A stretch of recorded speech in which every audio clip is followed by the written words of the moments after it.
y en la hora de nuestra muerte. Amén. Muy bien. Entramos al curso de Mariología. Es una materia muy bonita, un poquito más tranquila que la del DSI. ¿Por qué? Porque hablar de María es hablar de la mujer madre, de ese misterio virgen y madre. Y la primera parte que necesitamos ahondar y profundizar y asimilar con la ayuda del Espíritu es ver a María en la Biblia como figura de la Iglesia. Estamos en la unidad temática número 7 del libro que tienen en la primera página. Vivimos en un mundo tan individualista que se nos hace difícil entender la Sagrada Escritura porque la mentalidad hebrea era mucho más comunitaria que la nuestra. Nosotros queremos sobresalir como individuos, como personas, pero los judíos no se entiende a un judío con pertenencia a un clan, a un grupo, a una organización, a una familia. En Israel, lo más grandioso de una persona era su clan, era su grupo, su comunidad. Es decir, su familia en sentido extendido, formado por todos los que compartían su sangre dentro de la tribu. Y es importante entender este contexto porque esto sirve para la apologética católica. Los miembros de un clan, los vínculos eran sanguíneos, pero no necesariamente eran hijos de una sola madre. De ahí que a Jesús le llamen hermanos, le llamen hermano. Tu madre y tus hermanos te buscan. Es decir, los que forman parte de esa tribu. A esto solemos llamar en teología la personalidad corporativa, es decir, que el valor de una persona se mide por lo que representa para su comunidad y por el bien que hace. Esto es clave de entenderlo. Esto es María, aquella que tiene una personalidad corporativa, es decir, María es valiosa porque representa a su comunidad y va a hacer el bien a esa comunidad. Por ejemplo, San Pablo habla del primer Adán como representante de toda la humanidad en el pecado, por el que entró en el mundo la muerte, y llama a Jesucristo el segundo Adán como la cabeza de la humanidad por la que entró en el mundo la gracia. La contraposición que hace de estas personalidades corporativas que también habla Pablo en la carta a los Romanos en el capítulo 5, versículos del 12 al 21. Jesucristo el segundo Adán. Si por un hombre entró el pecado en el mundo, por otro llegó la salvación y la gracia. También llama a la iglesia el cuerpo de Cristo. Colosenses 1:24. Y Cristo es la cabeza de la iglesia. De manera que todo lo que toca a Cristo también afecta a la iglesia. No existe un cuerpo sin cabeza. No tiene razón de ser un cuerpo decapitado.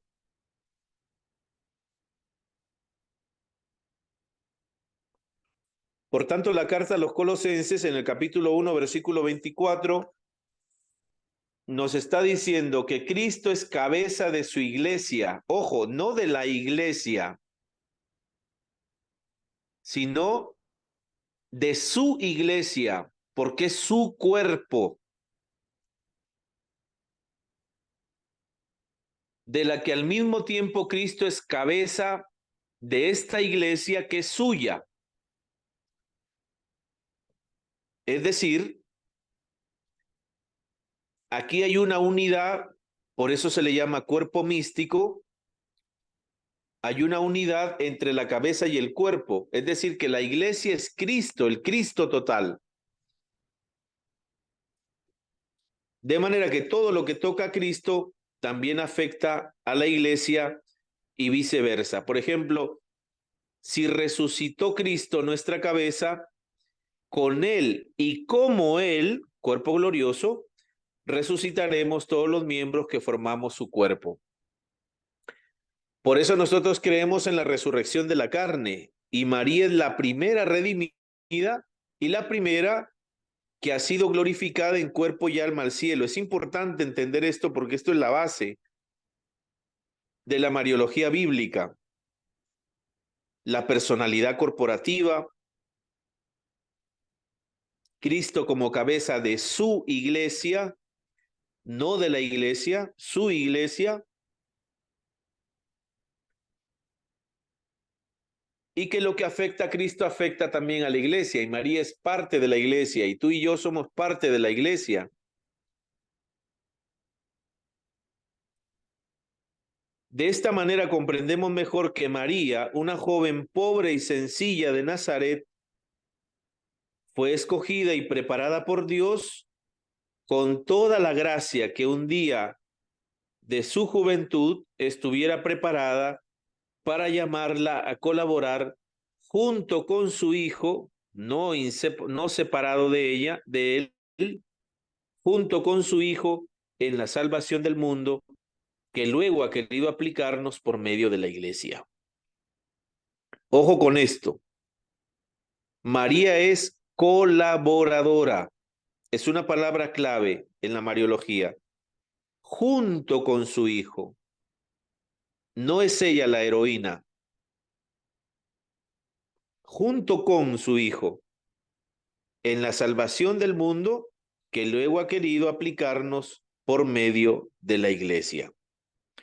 Por eso la figura de María, como dijo el Concilio Vaticano II, en el título mismo de su documento teológico sobre la iglesia, Lumen Gentium, en el capítulo 8, dice que solo puede entenderse María, Madre de Dios, en el misterio de Cristo y de la iglesia, en cuanto que María facilita con su colaboración la encarnación del Verbo, la salvación de la humanidad y la fundación de la iglesia. Gracias a Jesús, este Cristo que tuvo un cuerpo, este cuerpo de Cristo que es la iglesia también al mismo tiempo, esta iglesia militante, peregrinante, es inseparable el misterio de Cristo, el misterio de la iglesia, el misterio de la Virgen. Hablar de María es hablar de Cristo y de la iglesia. ¿Por qué?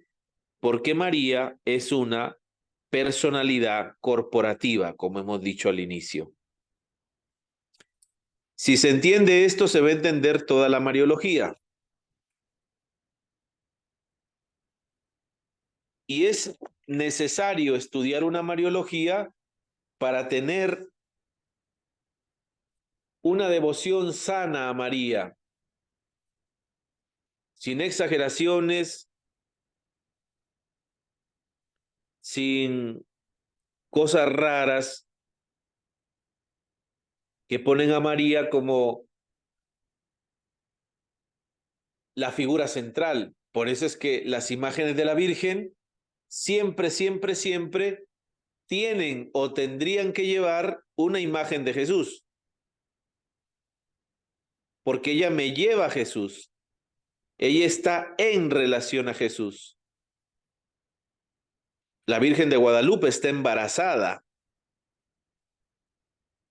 y lleva a Cristo en su vientre. La sede sapiense lleva, ella es el asiento de la sabiduría.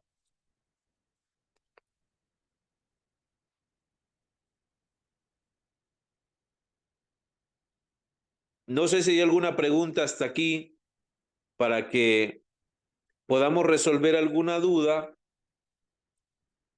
de lo que estamos hablando.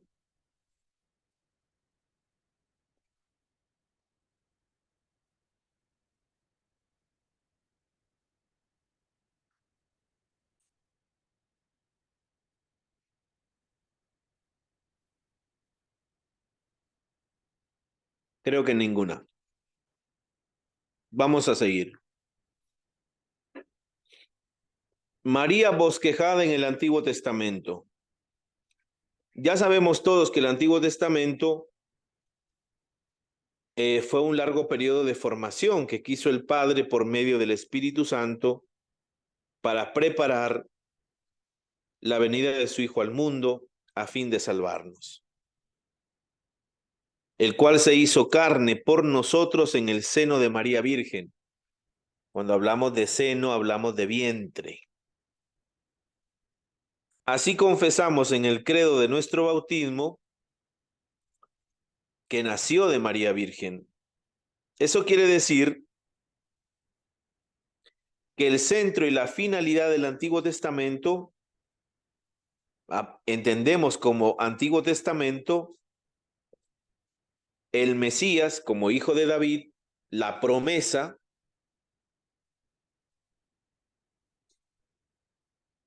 y por tanto su madre se encuentra como bosquejada, es decir, si el Hijo de Dios debía hacerse hombre según el plan divino, debía tener una madre. No van a ser de una vaca, ¿no? Como otros dioses, ni de un cisne, como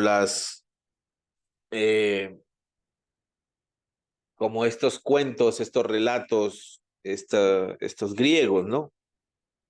Mitología griega. Como en el siglo IV escribió San Atanasio, por eso el ministerio de María era necesario. Ojo, el ministerio, el servicio que brinda María era necesario. Esto habría que hacérselo recordar a muchos que se dicen ser cristianos. Ya desde el siglo IV, San Atanasio dice que por eso el ministerio, el servicio de María era necesario. Por tanto, María no era cualquier mujer.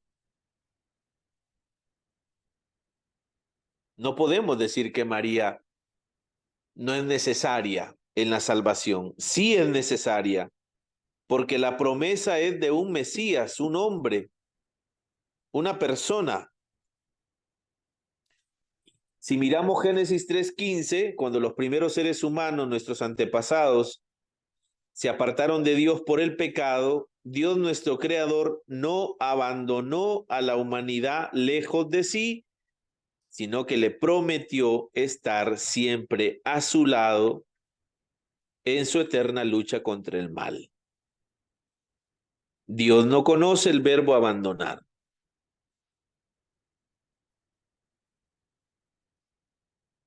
Ojo que es una promesa porque hay una lucha contra el maligno. Ese maligno que no descansa y que está representado por la serpiente. Y le prometió que la descendencia de la primera mujer le heriría la cabeza, es decir, vencería el mal. Y poco a poco se fue desarrollando la revelación y la fe de Israel y se afianzó la llamada promesa mesiánica, que la encontramos en 2 de Samuel, capítulo 7, del 12 al 14. Es un texto bíblico que necesitamos tenerlo muy grabado. Dios salvaría a su pueblo por medio de un Mesías. La palabra hebrea que significa ungido y en griego se dice Christos o Cristo, mejor dicho. Por eso la fe de Israel con el tiempo llegó a entender la promesa de Dios en el paraíso como significando la salvación por medio del Mesías. un descendiente de David, nacido de una mujer.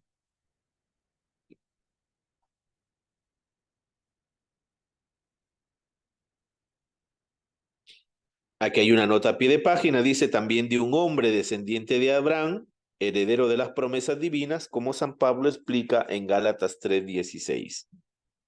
Las promesas fueron hechas a Abraham y su descendencia, no se dice y a tus descendientes, como si fueran muchos, sino y a tu descendencia, refiriéndose a uno solo, es decir, a Cristo.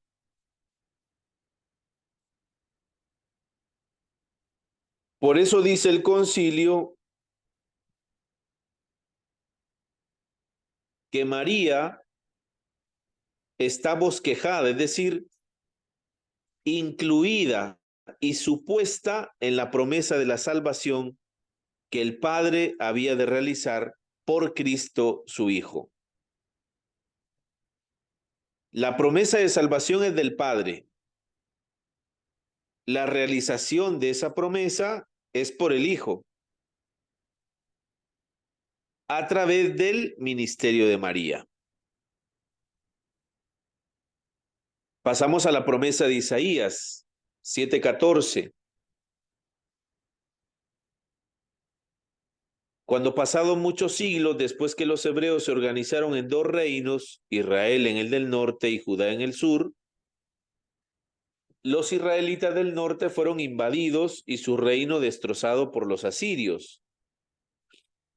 El motivo providencial fue que, como explicaron los profetas de su tiempo, la mayoría del pueblo y sus reyes se habían vuelto idólatras y no cumplían la ley de la alianza. ¿Qué lo distinguía al pueblo de Israel de los demás pueblos idólatras? La alianza. Mientras en los otros pueblos había en todos los sentidos, el Dios de Israel les dio los 10 mandamientos.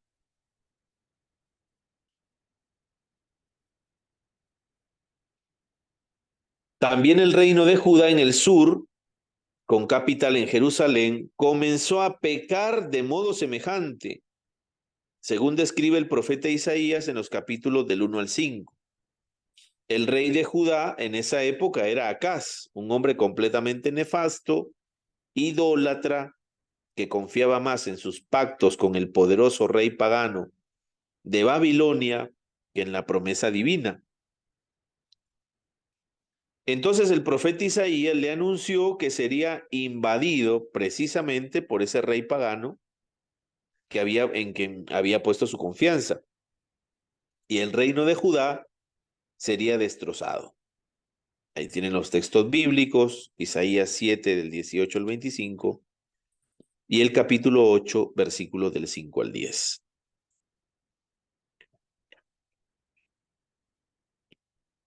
Y surge una pregunta. Al destrozarse Judea o Judá, ¿esto significa que Dios se ha olvidado de su promesa mesiánica? De ningún modo, dice el profeta, sino que a esos judíos infieles, esto es muy bonito porque dice, miren, a esos judíos infieles Dios les dará un signo de que sigue estando con ellos. Y esto es lo bonito de esta promesa. Dice, miren, la joven está encinta y dará a luz un hijo a quien pondrá el nombre Emmanuel. Es a los infieles, a los que no cumplen la alianza, a quienes se les hace la promesa de un Mesías Salvador. Es decir, el Dios amor, misericordia, que no abandona. Y le pone un nombre, el Emmanuel, que significa Dios con nosotros. Él está con nosotros, en medio de nosotros, en nosotros. En aquella época, ese rey bueno, digno y fiel a Dios y a la ley de la alianza, obviamente, que rehizo todos los males que había causado a su padre Acaz, se llamó Ezequías, el cual quedó desde entonces como una figura del futuro Mesías, descendiente como él de la casa de David. Sobre todo, las palabras con que las describe, con que lo describe Isaías, superan la capacidad de Ezequías. Y vemos aquí en la profecía de Isaías 9:5, un niño nos ha nacido, un hijo se nos ha dado, sobre sus hombros descansa el poder. Su nombre es Consejero Prudente, Dios Fuerte, Padre Eterno, Príncipe de la Paz. Vemos que se trata propiamente de la promesa mesiánica, referente a Cristo. Pero el profeta ha incluido en ella, en esa promesa, a su madre, como leímos en Isaías 7:14. Y es interesantísimo todo esto porque por este motivo, Mateo, que escribe a los judíos cristianos y tiene que darle razones del Antiguo Testamento, que es continuación, el Nuevo Testamento,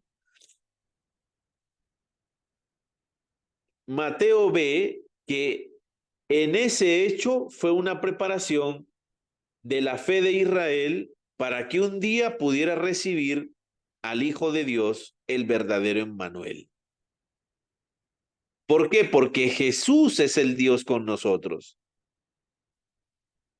Y el signo de su divinidad que Dios Padre quiso darnos fue decir que naciera por obra del Espíritu Santo de una madre virgen, como se ve también en esta profecía mesiánica, está bosquejada la madre del Mesías. No se entiende a María sin Cristo.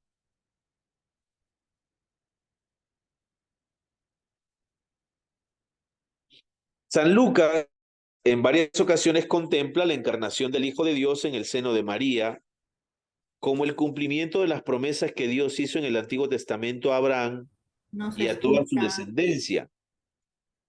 Como vimos anteriormente, San Pablo, que ha sido maestro de Lucas, enseñó que la descendencia de Abraham propiamente es Cristo,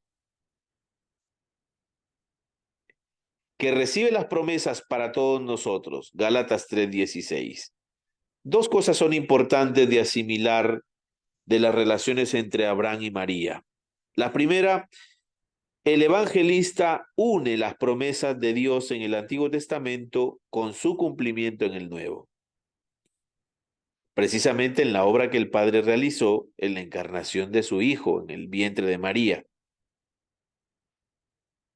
Lo hace en varias ocasiones, como en las siguientes. El himno de acción de gracias de la Virgen durante su visita a Isabel proclama todas las obras grandes que el Señor ha hecho en ella y termina diciendo, como lo había prometido a nuestros antepasados, a favor de Abraham y su descendencia para siempre. Lucas 1:55.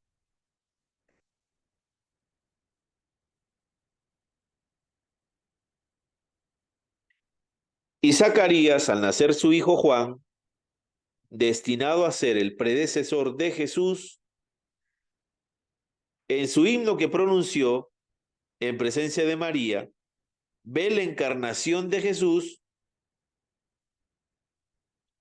y su futura obra de salvación mesiánica como el cumplimiento de que el juramento que hizo a nuestro padre Abraham.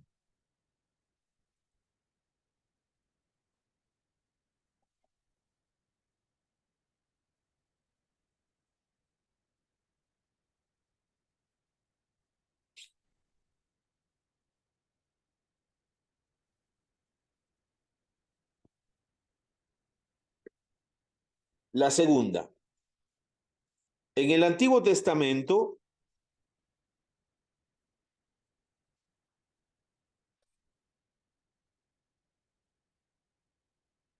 vemos cómo el antiguo Israel nació por el poder de Dios, el cual quiso que tomara origen de Sara, una mujer estéril, como un signo de que era él el único autor de esa raza.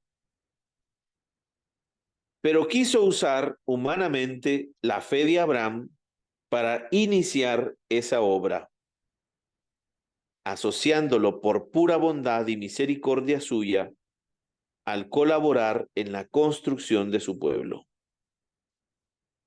Por eso vemos a San Pablo cómo reconoce a Abraham como el padre de la fe de todos los creyentes. De modo semejante, el pueblo redimido por Cristo tuvo su origen en la fe de María, que en la anunciación, en nombre de Israel, personalidad corporativa,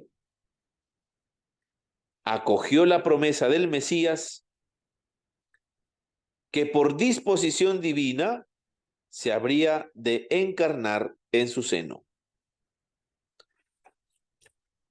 Por eso, y por el encargo expreso que le hizo Cristo desde la cruz, la Iglesia la reconoce como la madre en la fe del nuevo Israel, formado por los que hemos sido redimidos y creemos en su Hijo. Por eso es que María en Juan no tiene nombre propio, sino que Jesús le llama mujer, porque la palabra mujer es representación de un pueblo, un título honorífico y es un título universal. Es una personalidad corporativa.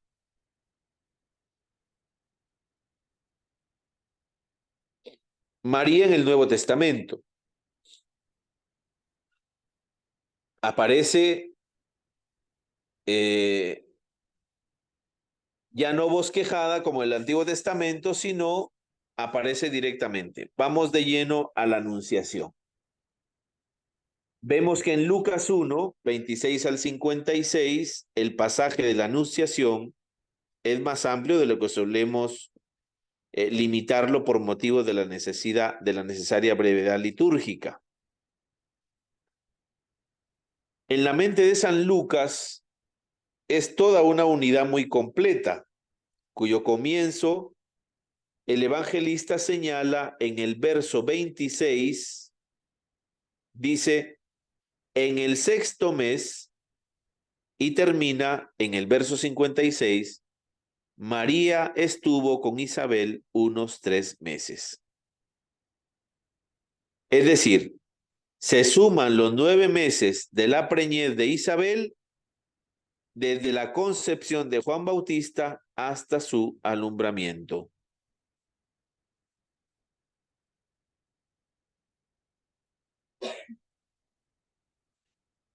Teniendo a la mano el Evangelio de Lucas, vamos viendo el versículo 26 del capítulo 1, obviamente. Dios envió al ángel Gabriel.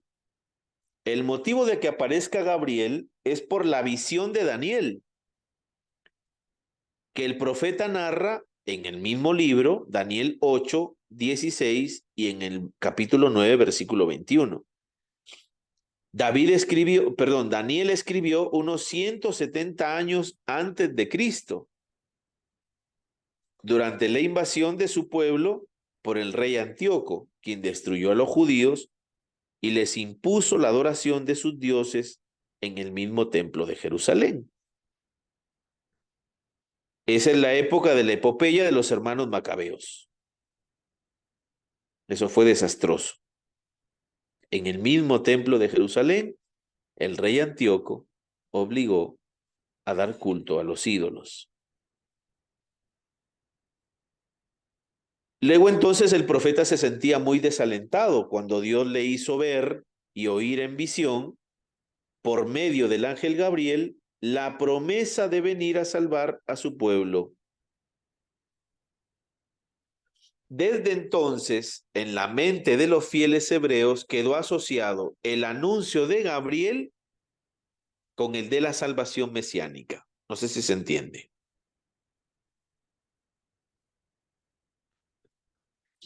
El versículo 27 afirma dos cosas: que la joven a la que el ángel fue enviado era virgen y que estaba casada con José, un descendiente de la casa de David. Y aquí necesitamos entender el contexto. El matrimonio de entonces no era como el de ahora. Se hacía por acuerdo de los jefes de los clanes, o sea, de las amplias familias emparentadas con lazos de sangre, varias de las cuales formaban la tribu. Pero el jefe del clan de la esposa solo le entregaba al esposo después de varios meses, cuando estaba satisfecho de que el joven había hecho su pequeña casa. 1. Tenía medios de sostener la familia. 2. Y 3. Le había dado unas prendas. Por ejemplo, algunos animales. ¿Esto cómo era? Era como signo de compensación por la mujer, que ya ésta pasaría a ser miembro del clan del esposo. Así se entiende lo que dice el Catecismo de la Iglesia Católica en el numeral 437 sobre la misión de San José. Él era descendiente de David y al casarse con María, ésta pasaba también a ser miembro de la misma casa. Aquí cabe recalcar que María era prima de Isabel. Isabel era esposa de Zacarías. Zacarías pertenecía a la tribu de Aarón, tribu sacerdotal. Por tanto, Isabel ya pertenecía a la tribu de Aarón. Y por ser pariente, María de Isabel pertenecía a la tribu de Aarón. Por tanto, María no podía darle el apellido a Jesús. Los judíos esperaban un Mesías de la casa de David, no de la casa de Aarón. Por tanto, María era incapaz de darle el apellido a Jesús como casa de David, como de la familia de David, porque María pertenecía a la tribu o la casa de Aarón, tribu sacerdotal, prima de Isabel, esposa de Zacarías, sacerdote. Por tanto, era necesario que María se case con José, porque José sí pertenecía a la tribu de David. Y es el papá el que le dé el apellido al muchacho. Por eso Jesús nació en la casa de David como su descendiente y heredero de sus promesas, gracias a San José, el justo José. Y por eso lo amamos a San José.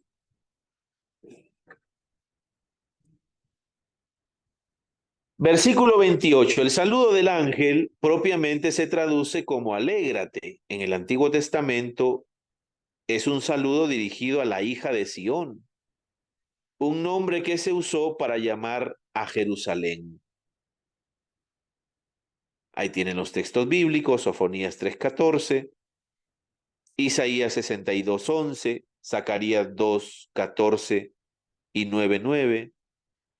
En todos estos casos, el saludo dirigido a la hija de Sión incluye una invitación a la alegría. ¿Por qué?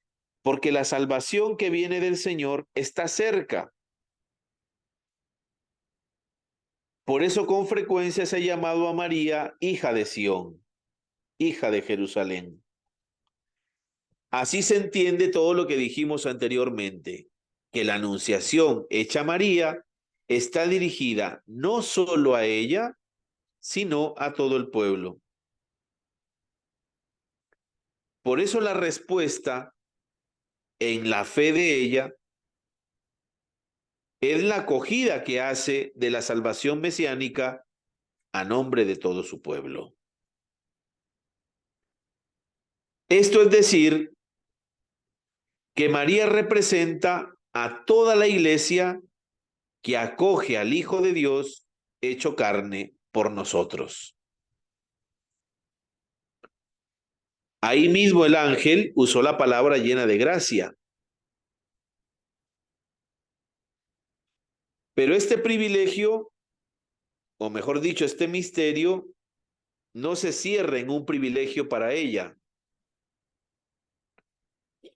sino que, como explica el Catecismo de la Iglesia Católica, se le concedió a favor nuestro para que así, estando ella libre de todo egoísmo de pecado, pudiera dar con plena libertad su asentimiento en la fe a la encarnación del Hijo de Dios en su vientre para salvarnos. En el mismo verso, el ángel añade, el Señor está contigo.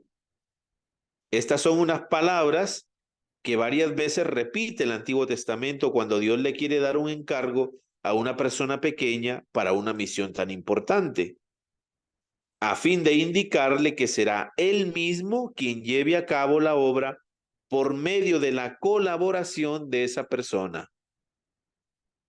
Por ejemplo, cuando Yahvé mandó a Moisés volver a Egipto para liberar a su pueblo, él se sintió muy insignificante para una empresa superior a sus fuerzas.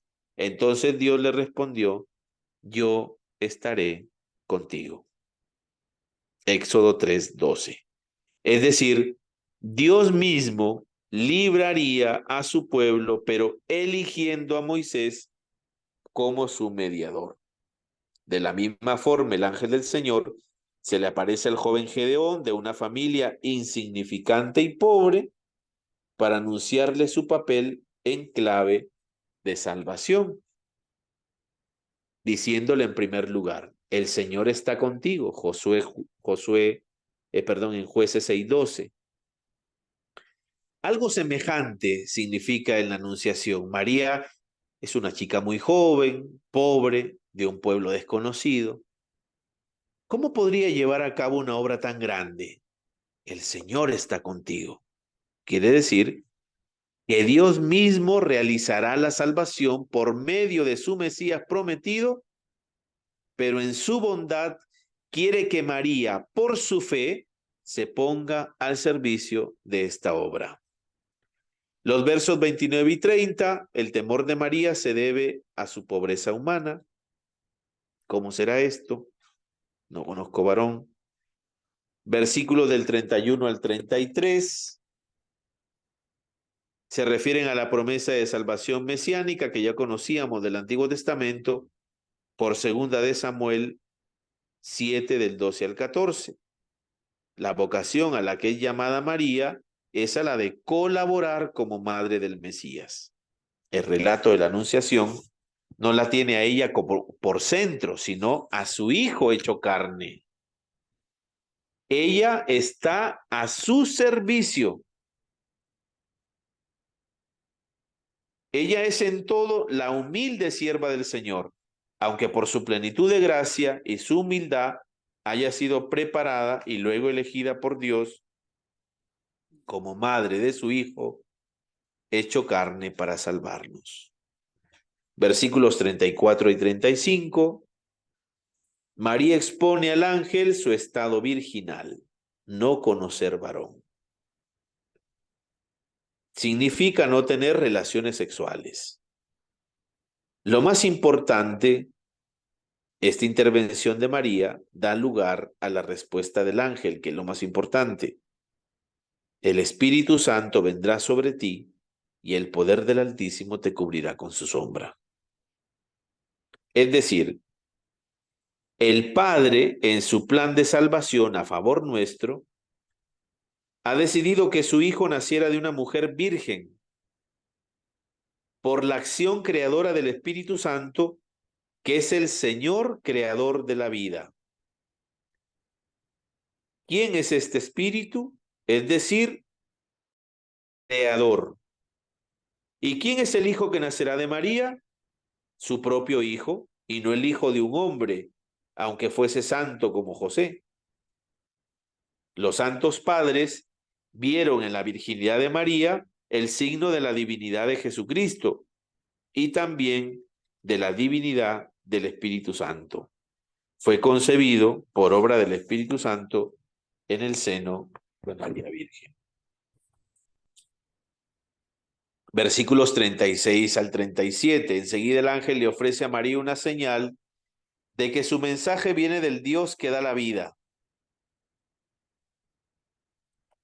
Él también ha hecho concebir a un hijo a su consanguínea Isabel, que era anciana y estéril.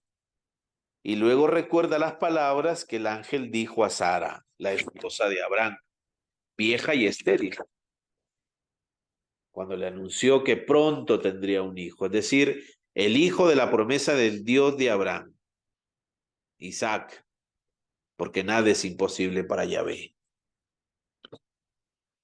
Es la misma frase que Gabriel le dirige a María, hacerle caer en la cuenta de dos cosas. Primero, que su hijo, es decir, Jesús, sería el cumplimiento total de la promesa hecha por Dios a Abraham. Segundo, que es el mismo Dios creador que hizo concebir a Sara y a Isabel siendo estériles, quien la haría concebir a ella siendo virgen.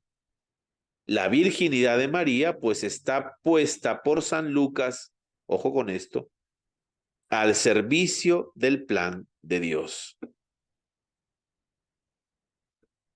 Versículo 38. La respuesta de María es de una amplísima apertura de su corazón de fe. Deja todo en las manos de Dios. Ella es la sierva del Señor.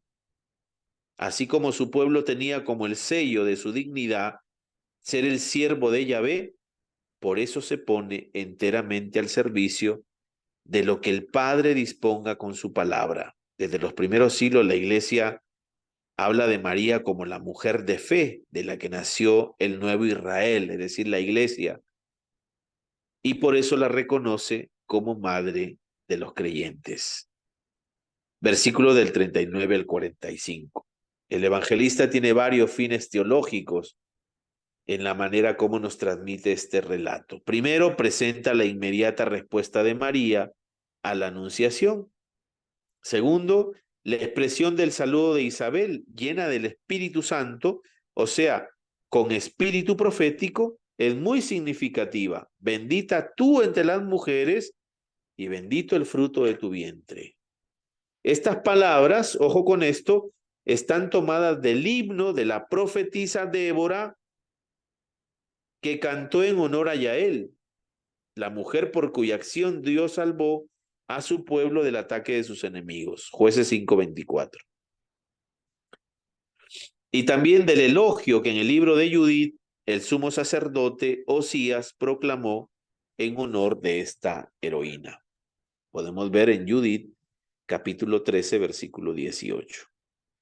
De esta manera, inspirada por el Espíritu Santo, Isabel reconoce la acción salvadora del fruto de tu vientre, es decir, de Jesús, cuyo nombre significa Yahvé salva, a quien María lleva en sus entrañas, y a María como la mujer que, de modo semejante a Yael y Judith, permitió que Dios obrase en ella la salvación del pueblo.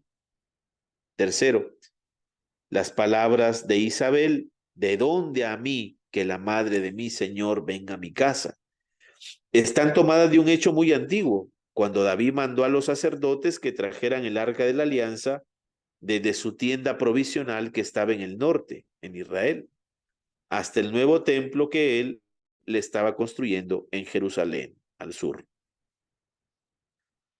Al llegar los sacerdotes, el santuario del arca no estaba terminado. Entonces el sumo sacerdote sugirió a David que por el momento el arca de la alianza se guardara en su palacio. Entonces el rey respondió: ¿cómo podrá entrar en mi casa el arca de mi señor?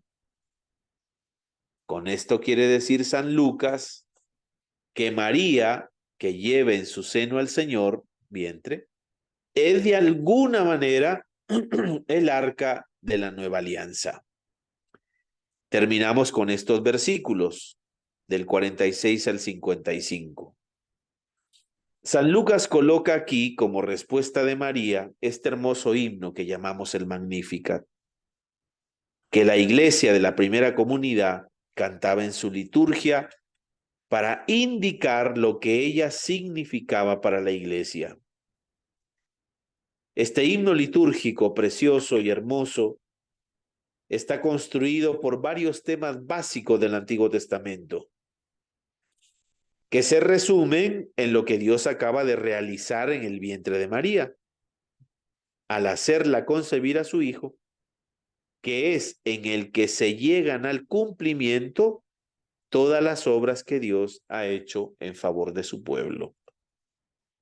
Para terminar, María reconoce que no es obra de ella, sino de Dios su Salvador, todo lo que está sucediendo. Ella es solo su humilde sierva. Pero Él se ha dignado volver a ella sus ojos desde arriba para que en su maternidad del Mesías lleguen al cumplimiento las obras grandes, como los antiguos hebreos llamaban a 3 hazañas que Dios había hecho a favor de su pueblo: la liberación de Egipto, la formación de Israel por la alianza y la liberación de su pueblo esclavizado en Babilonia. Y para realizar estos prodigios, Dios se ha valido de personas sencillas, humildes, sin poder, como Moisés, Gedeón, estas 2 mujeres, para demostrar que es Dios y no sus servidores quien realiza la obra, igual que en el caso de María. En cambio, ha derramado a los orgullosos de corazón, como al faraón y Nabucodonosor, y a los que se han enriquecido a costa de los demás, abusando de su poder. En esto reconoce María la obra maravillosa del Señor, a quien por eso proclama y engrandece como su Salvador. ¿Hay alguna pregunta, duda, queja, chisme?